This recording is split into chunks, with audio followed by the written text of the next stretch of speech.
வணக்கம். தமிழக வெற்றிக் கழகத்தின் சார்பாக வணக்கம். கரூரில் நடந்த துயர சம்பவத்துக்கு அவங்களுடைய ஆத்மா சாந்தி அடையணும் நல்லபடியாக.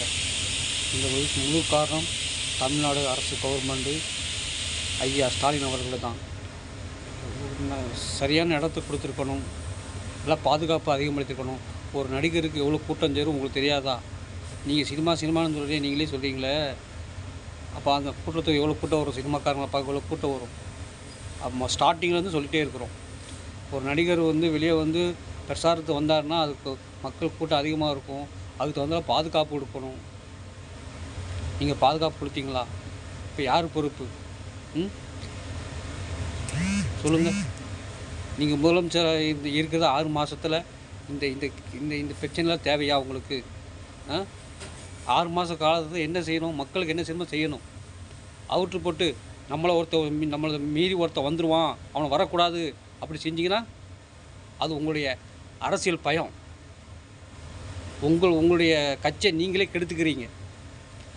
கலைஞர் ஐயா கட்சியை உருவான கட்சி அது உங்களால் அழிய போகுது கூடிய சீக்கிரத்தில். மக்களால் தேர்ந்தெடுக்கப்பட்ட கட்சி கிடையாது, நீங்களாக உருவாக்கின கட்சி. மக்களால் தேர்ந்தெடுத்த கட்சினா இந்த மாதிரி அழியாது. என்றைக்கு மக்கள் மேலே உயிரை எடுத்தீங்களோ அப்போவுமே முடிஞ்சது. கரூரில் செந்தில் பாலாஜி கரூர்லேயே கருவை அறுத்துருவாங்க. அது உண்மை, நடக்கும், கூடிய சீக்கிரம் நடக்கும். அவருடைய அவர் சொந்த ஊர்லேயே கருவை அறுத்துருவாங்க. இது கண்டிப்பாக நடக்கும். என்றைக்கு மக்கள் மேலே நீங்கள் உயிரை இது பண்ணீங்களோ அப்போவுமே உங்களுடைய ஆட்சி முடிஞ்சு போச்சு.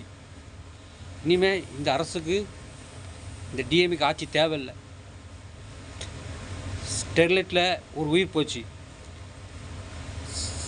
திருநெல்வேலியில் மாஞ்சோலையில் உயிர் போச்சு, இப்போ கரூரில் உங்கள் ஆட்சியில் இந்த மாதிரி இவ்வளோ உயிர் போச்சு. 41